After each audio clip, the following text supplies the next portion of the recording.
Today on the Christian Nerds Unite podcast, I continue my interview with Professor Michael Jahosky, author of The Good News of the Return of the King, the Gospel in Middle-earth. And we'll get to all of that right after this.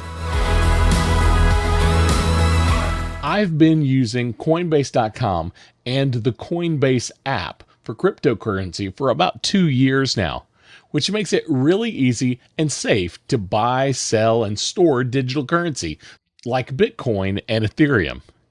Sign up now and use my link at christiannerdsunite.com/Coinbase and get $10 of free Bitcoin when you buy or sell at least $100 worth of digital currency. Join 43 million other people who buy, sell, and manage their crypto on the world's most trusted crypto exchange. Check it out at christiannerdsunite.com/Coinbase. And now, back to the show.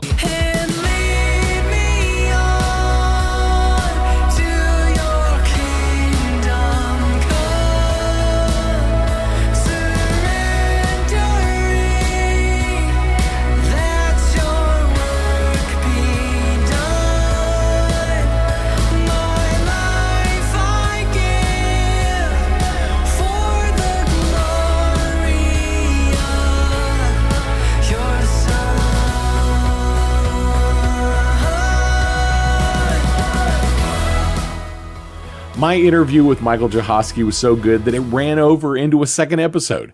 So today we continue our interview about his book, The Good News of the Return of the King, the Gospel in Middle-earth. Before we get back to the interview, let's read some scripture together. Let's read Revelation 21, 3-7. And I heard a loud voice from the throne saying, "Look, God's dwelling place is now among the people, and he will dwell with them. They will be his people, and God himself will be with them and be their God. He will wipe away every tear from their eyes. There will be no more death or mourning or crying or pain, for the old order of things has passed away." He who was seated on the throne said, "I am making everything new." Then he said, "Write this down, for these words are trustworthy and true." He said to me, "It is done. I am the Alpha and the Omega, the beginning and the end. To the thirsty I will give water without cost from the spring of the water of life. Those who are victorious will inherit all of this, and I will be their God, and they will be my children." Most will say that The Lord of the Rings is not an allegory, and Michael basically says that it's not an intentional allegory, but that elements can be seen. I think this part of Revelation is a good parallel to one of Sam's most memorable quotes. Not an allegory, but a parallel. If you're not familiar with this quote, it's near the end of the Return of the King books, just after they awake, after they've dropped the ring into Mount Doom. Sam says, "Gandalf, I thought you were dead, but then I thought I was dead myself. Is everything sad going to come untrue? What's happened to the world?" "A great shadow has departed," said Gandalf. I think those two passages are a great parallel, showing that, God has returned, that evil has departed. As we'll talk in the interview today, many of these fantasy stories talk about good and evil, good versus evil, and can help communicate truth in a special way that can impact people. Much the way Jesus used stories to impact people in the Gospels. I believe that storytelling is one of the most powerful tools we have in sharing the gospel. I want to challenge you to consider storytelling and how you can use it in sharing the gospel with unbelievers that you interact with on a daily basis. I would love to hear from you on how you take up that challenge. Now, let's get back to the interview. And I was actually looking for a quote, and I thought it was Tolkien, but I couldn't find it. And I thought it was on fairy stories, but I didn't have time to reread the whole essay. But doesn't Tolkien say something about we tell these myths and these fairy stories in order to make the ideas that we're conveying in them even more real, Mm-hmm. or Yeah. something to that point. You know the Yes. quote I'm thinking I of, do vaguely. Yes. and It's it might coming to not be me. Tolkien that it may be somebody else, but It they could have talk been about Lewis, maybe. yeah, that's my other thing. I was They're thinking it so, could be yeah. Lewis, Yeah. but Mm-hmm. they said something about we tell these stories to communicate things that are even more real. Mm-hmm. Well, that's what myths do. I mean, that it looks at the unseen, which is more real because it's eternal. And of course, today in the modern framework, we tend to privilege empirical things as more real. But philosophy lurks behind the sciences. And that there are assumptions we go into doing science with, and so it already just there shows that the more real is that which we can't see, and it's very powerful. So getting into the topic of myth, which I also talk about a little bit in the introduction, that's another one of those really heavily laden words that just gets so badly misrepresented. But yes, I can't exactly where that is, but that notion is very Tolkien-esque, and Lewis, but both of them Yeah. would agree with that sentiment, that thought. Well, So and let's talk a little bit about some of the characters in the Lord of the yeah. Rings. A lot of people, and I even did a podcast about it, with the idea of there are some Christ-like figures in the Mhm. Lord of the Rings. Now, my take on it is there is not one character who embodies Christ. There's no Aslan, which is a pretty blatantly the Jesus of Narnia. Absolutely. There's no Aslan in the Lord of the Rings, but there Hmm. are characters who convey some of the aspects of Christ. Hmm. Where do you see that in the Lord of the Rings? In which characters do Sure. you see? What do you see in them? Yeah. Well, let me say that somewhere in my book, off the top of my head, I was just looking for it. I can't remember where, but I know I mention it, and I acknowledge the scholarship of many other fantastic scholars. I'm standing on their shoulders for this insight that it's a well-known fact that Tolkien did not put all of his Christian, or I'm sorry, Christ-like characteristics into one character. Mhm. I think again, this is a violation of what I say the art of the parable is in the book, borrowing from what Murray said. It's too heavy-handed. It's too obvious. Right. And there's some studies and research, and that Tolkien might have been influenced by the Beowulf author here for inspiration. Michael Drought, I Mm. believe, has written about this. So um, it's a well-known fact that Tolkien sort of split up the themes and the resonances with the Christian story, and the character traits of Christ, and more broadly the Christian themes across the story and across the peoples of Middle Earth. But Mhm. as you said, there are some that stand out more than others. And so, Yes. with that preface out of the way, let me say one more thing: is that I fully knowing that I tend to focus in my book, not tend to, I do focus on Aragorn, Ah. because the revelation that I got from N.T. Wright and many other biblical scholars in the last decade, that seeing the Christian story as the story of how God became king, not just about how Jesus was divine, but what that Mhm. means is that God is in charge of the world. He's reigning. He's putting everything right. Mhm.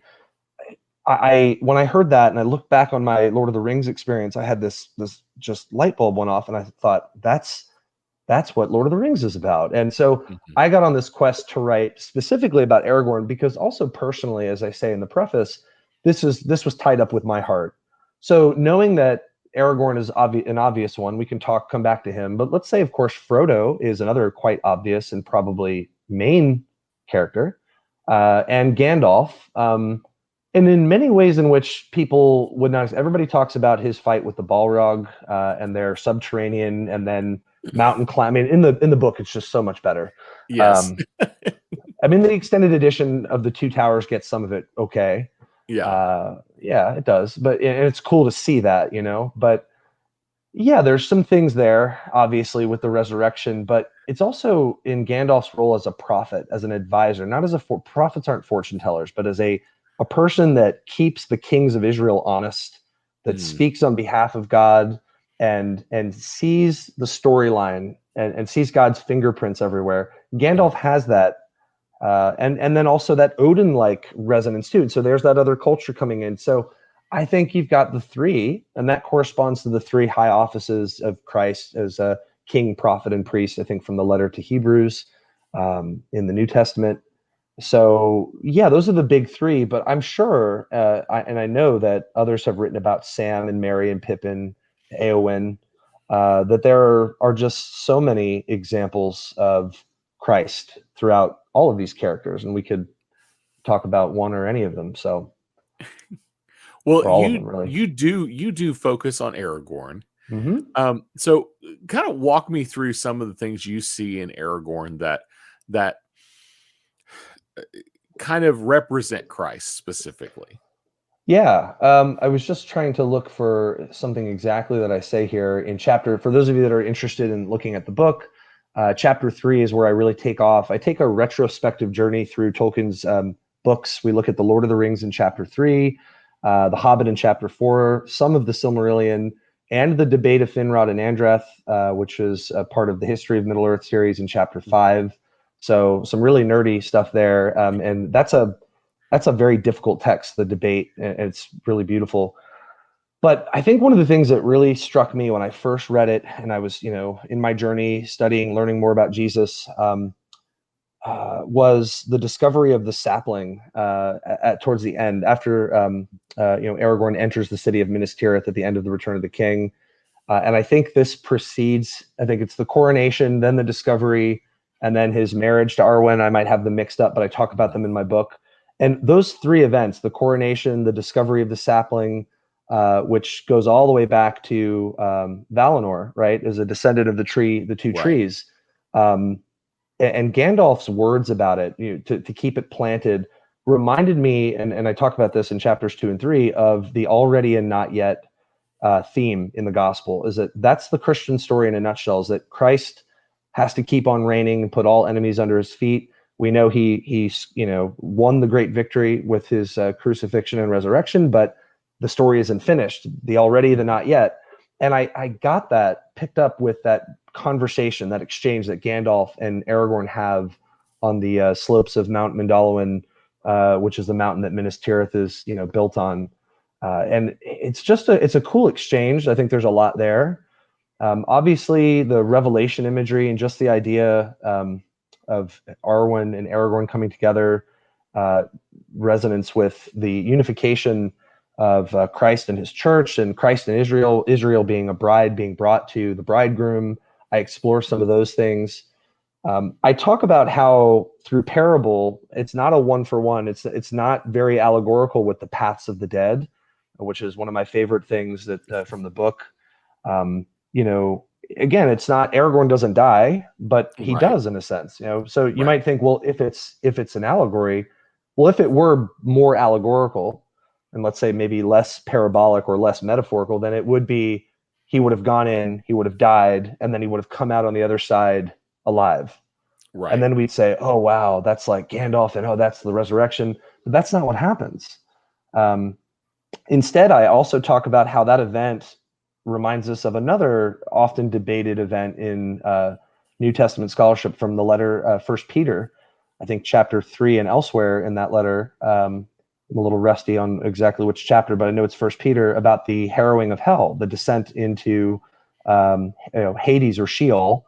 It's not quite hell; that's a whole other topic. But Christ preaching among the dead, and that I explore too. So again, a cluster of things I examine in chapter 3 uh, about Aragorn, and the challenge of the Palantir, where he reveals himself to Sauron in the book, and also in the extended edition. I think there's a scene, isn't there, where he grabs the Palantir, Yes. and is it Return of the He King? I think. reveals himself. Yeah, Yeah.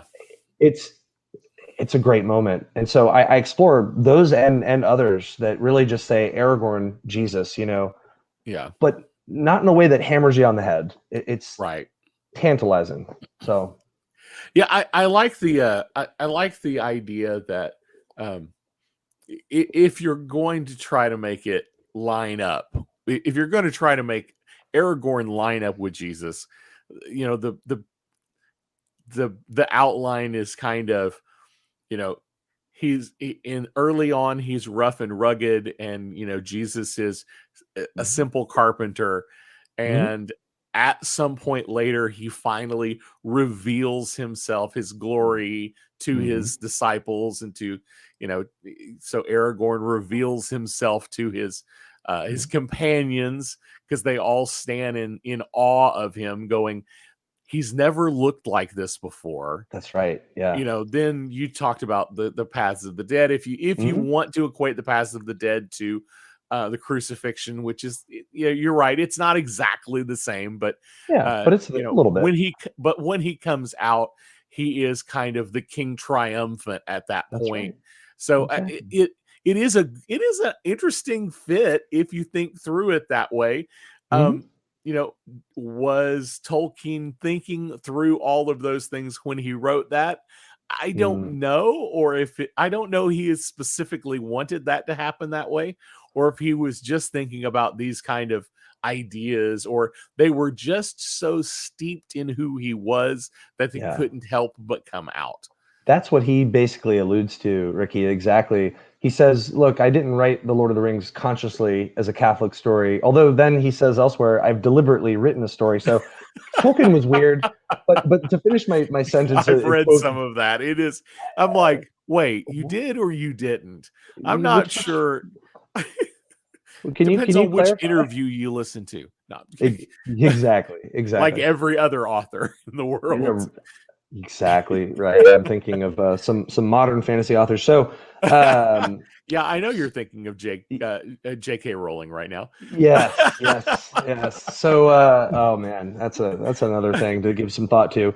So he says not consciously at first, but unconsciously Christian in the revision. And there's I just was recently on the Tolkien Road podcast with John Carswell, kind of helping him co-host, and we talked about this. That the debate of Finrod and Andreth was kind of a meditation on what he had written, and there are some that think from the History of the Middle Earth series that it's clear Tolkien, and according to his son Christopher, that he was trying to make everything kind of, oh yeah, this really is Christian. Well, let me make sure that really makes sense with that. And wow, I didn't realize how Christian it was.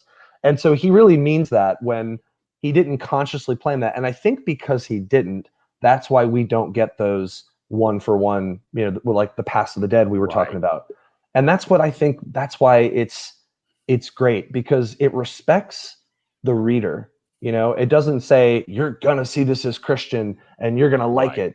It's just there. It just seeps, out of his pores into the story naturally, which is brilliant. It's brilliant. You said something right there that I think is important in all.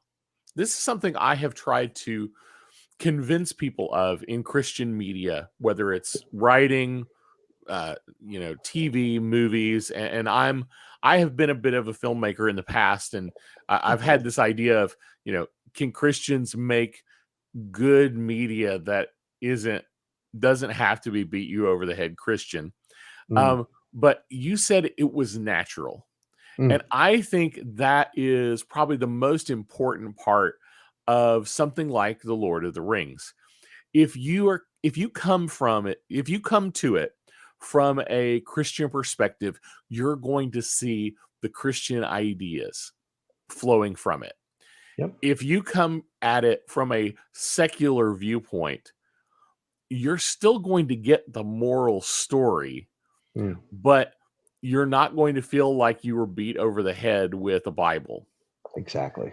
And I think that Exactly. is powerful, and I think it keeps the door open just enough for a believer to have a conversation with an unbeliever about, well, hey, I know you really liked this story.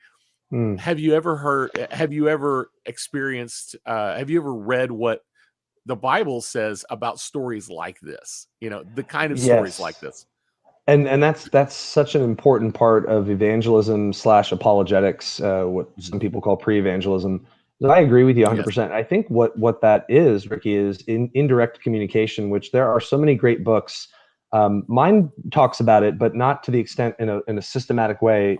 If you're interested in this, folks, There's a book called Hide and Seek: The Sacred Art of Indirect Communication. Really good book. Another Whipton author. They produce a lot of great books.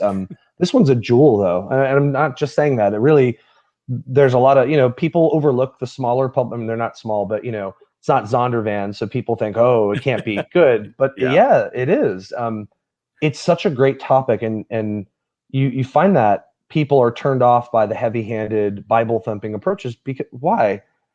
And I've talked with some Christians, and they're saying, oh, well, they're not ready for the gospel. No, that's not it. Look to Jesus. This isn't, he got angry sometimes, yes, of course, but this was never his way. And I think if we miss the indirect communication aspect of how Jesus communicated the gospel, not only are we going to miss the forest through the trees with our communications, but we're also not preaching incarnationally, which I talk a lot about in the book too, that we've got to preach to the whole person and share with the whole person. They're not just mind, they're not just body, they're not just soul. They're a complex network of all, and so we have to keep that in mind. And so I think it's important to learn to speak and to think indirectly. And so that's a really great study. So I think people ought to really look into it more, especially if you are involved in ministry or just interested in talking with friends that are seekers and skeptics or unbelievers of varying kinds. So very important. Absolutely. Well, tell me this real quick. Now I know that The Hobbit is a pretty easy read. Yeah. And for those who are listening, obviously we are focusing heavily on the books, although we kind of alluded to the movies a couple of times. Really, the kind of stuff we're talking about, I think you're going to get a better connection reading the books than seeing the movies. Some of it is in the movies, but I don't think it's as strongly a part of the films. But The Hobbit is a fairly easy read. The Lord of the Rings is a little more difficult read, plus its sheer volume. But the debate and the Silmarillion are pretty heavy reading. Sell me on why somebody should take the time to read those particular volumes. Well, I mean, I would say it's especially important if you're Christian, because you're going to find that Tolkien scholars like Brad Berzer, for example, who has written a book on Tolkien, say that the most theologically rich and incarnational and therefore Christian of probably all of these texts is the debate, which is in volume 10, Morgoth's Ring of the History of Middle-earth, for those of you that are interested.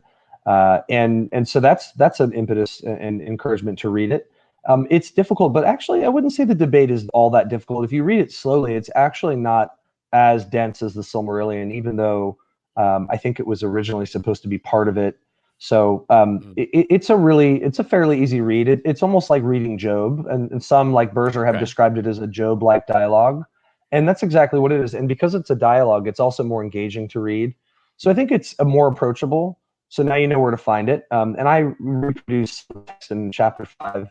The Silmarillion, I find best is to read slowly and in parts. And I think you can hop around so long as you get yourself a good guide, or and I know, for example, the Tolkien Road, they give out free guides to the Silmarillion. And so you understand the structure. And if you do, I would say start with the Ainul Indale, the creation myth, and read it carefully and prayerfully and slowly. It is very King James-like, English.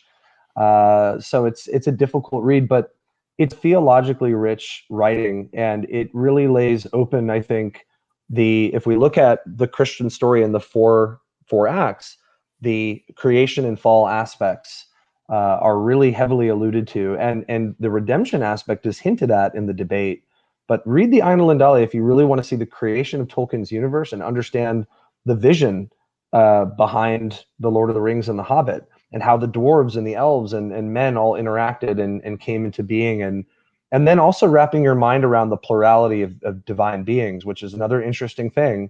The work of Mike Heiser has been really influential on my understanding, is that it isn't that Tolkien was thinking of the Trinity, he wasn't thinking polytheistically, but the Valar are God's divine counsel. You think of Psalm 82 and several hundreds of other verses in the Bible where God is surrounded with other divine beings that are part of his divine family, they're not equal to him. They're contingent beings, like we're contingent.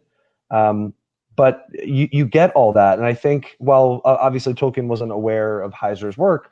Heiser is just uncovering things that have been, seen before, but they're just becoming more popular again.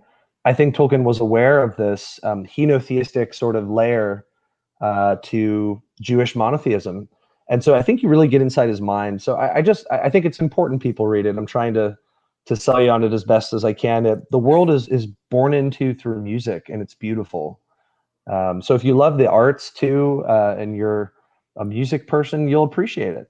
There's so many good reasons to read it. Well, let me ask you this: in the Lord of the Rings, the trilogy, Hmm. who is your favorite character? Who do you most connect with when you are reading the Lord of the Rings? Ooh, I would say either Aragorn or Faramir. Um, Mm, Faramir is sensitive. He's transparent. He wears his heart on his sleeve, but he's thoroughly courageous and mm, also a reflective person. And his familial issues, are something that a lot of sons could probably relate to, mm. and people also daughters too in different ways. But so I think Faramir is one. And I think somebody, especially after I finished writing my book, I kind of realized I overlooked, and I don't talk about Faramir in my book, but it's something I've come to now as a fan returning to the text, kind of say, I Mm. missed this before. And so that's been fun. So I'm not tired. I'm not bored of the rings yet. I don't think I'll ever be. And then there's Aragorn, and that's how my journey got started. I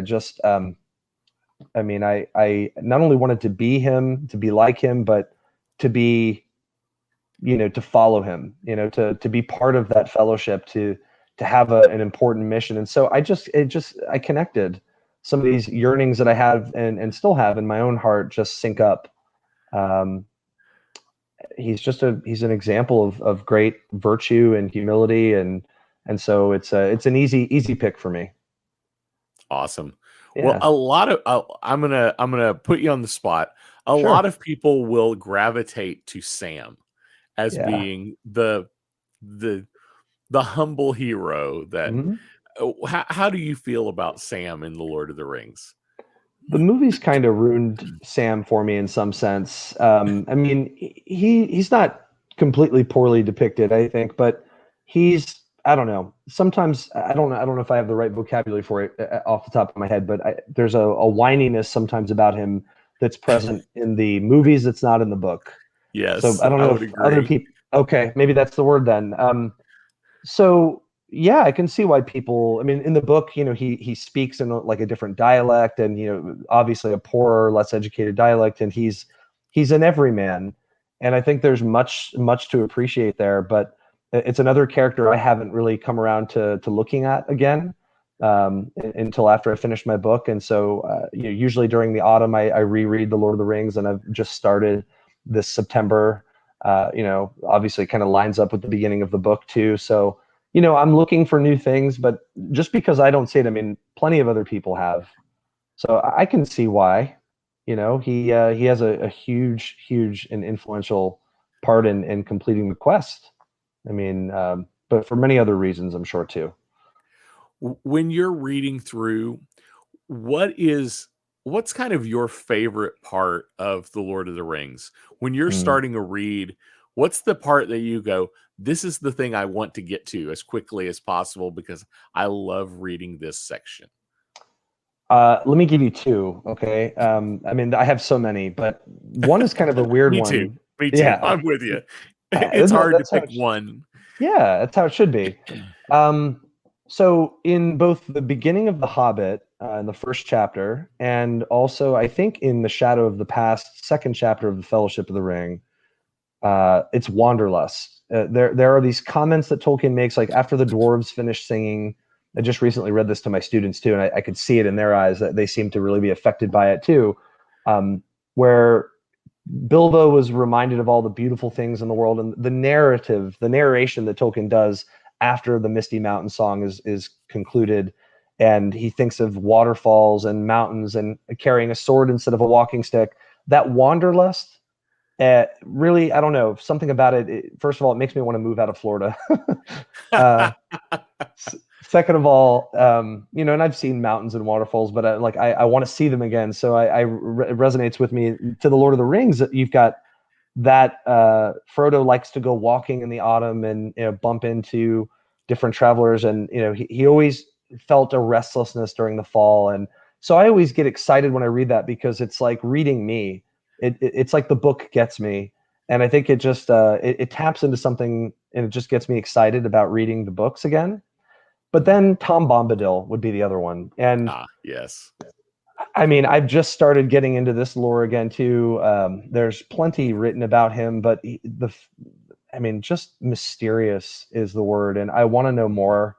Um, the the food descriptions, the poetry, the singing, the way that the baths are described, just the way that the scenes are written, and the hospitality and warmth of Bombadil's house after going through the old forest, is great. I look forward to it. So Awesome. So, Michael, you've got a great book. You didn't write it all that long ago, correct? last September came out. Last September it came out. How long did it take you to write the book? Ooh, I started penning the notes that would become chapters in 2012, but I officially Wow. started, heavy research and like sitting down to write because I had my first contract in 2015. I switched publishers after 4 years actually, because we had a disagreement of vision, especially with regards to the Christian vision of the book. So from 2015 to 2019, I was with McFarland Publishers, and then I moved to Whipfenstock in 2019. So really, to write it 5 years, solid writing. Wow. Yeah. Well, so what's your next book? Uh, I'm reading the Harry Potter and the Sorcerer's Stone. We just started, and it got me thinking. I know there are a lot of books about Harry Potter and Narnia, but I want to do something probably with C.S. Lewis. What I'm considering, based on several advice of friends and reviewers of the book, that doing the treatment that I've done here, but now that I've kind of honed my craft to obviously shrink a lot of the fat that's in the first book, and I think I can accomplish what I accomplished in this book much quicker and more succinctly, and do it with Lewis. And one of the things that I'd like to show is, like I did in this book, how the art of the parable applies to what Lewis called supposals. He talked about supposals in his letters to people, which really reads like a description of parable. And so to basically give C.S. Lewis the good news of the Return of the King treatment, as I'll call it, but the gospel in Narnia, something like that. So I am kind of thinking down those lines. I have a good friend that I'm hopefully either he's going to co-author or he's going to be researching it with me and get some sort of credit. I don't know yet, but it's on the radar. I've got some things typed up, and then maybe something with J.K. Rowling after that, but I don't know. Definitely Lewis. So Very cool. Well, thanks. In 5 years when you have it written, should be a lot less. My kids are growing up a little bit older. When you have that, definitely going to have you back on the show to talk about all these things at some point. And no doubt when you're ready for your next book, let me know. I would love to have you back on the show to talk about your next book. But it'd be my privilege. When we're talking about Lord of the Rings, I'm definitely going to be giving you a call. Please. Anything else? Anything else you want to share before we go? No, just that I'm very grateful to appear on your podcast, and I appreciate you taking the time to read as much of my book as you could. And before the interview, I know not everybody is able to do that. So thank you for taking the time to consider what I've written and to share your time and your podcast with me. Thank you. Absolutely. And my plan is to finish your book probably this weekend. It really is. I really have gotten fascinated. The ideas that you're throwing out there that, especially the part about the allegory and where he says it is, but then he says he doesn't like that. A lot of back and forth. Yeah. But, as we've discussed, Tolkien did kind of vacillate between ideas from time to time. Yes, he did. So And just taking the everybody time to just read talks it, I about the one appreciate it. time. So, yeah, Oh, I know. absolutely worth reading. If Thank you you. are interested in Michael's book, I will have links down in the show notes where you can get a copy of his book. And Michael, where can people connect with you? Thanks, Ricky. www.mythicmission.com is my podcast slash second professor page. I have an official professor page with St. Petersburg College. If you just Google me, that'll come up. But that other website is a great way to stay in touch. I have a blog there, all of my interviews and things that I'm doing on my podcast. So everything is there. I'm on Facebook, Twitter. I'm not really so active on Instagram or LinkedIn, but my book has a page on Facebook as well. So I'm visible. I'm out there. I'm easy to find. Awesome. Well, Michael, it has been a pleasure having you on the show today. Pleasure has been mine. Thank you, Ricky. It was great chatting with Michael. If you missed part one, make sure you go back to your podcast app and listen to last week's episode. And consider getting a copy of Michael's book, The Good News of the Return of the King, The Gospel in Middle-earth. And I'll put a link down below where you can order it. Well, that's all I have for you today. Don't forget to like, subscribe, share, click all those links down below. And you can find all of our social links, our online store, and links to our YouTube channel at ChristianNerdsUnite.com. And while you're there, click on the support tab. We would love to have you as a Patreon. Before I go, I want to leave you with the same blessing I left you with last week. The blessing that Elrond gave Gandalf from the Fellowship of the Rings once again. Look not too far ahead, but go now with good hearts. Farewell, and may the blessings of elves and men and all free folk go with you. May the stars shine upon your faces. We'll see you next week. Blessings.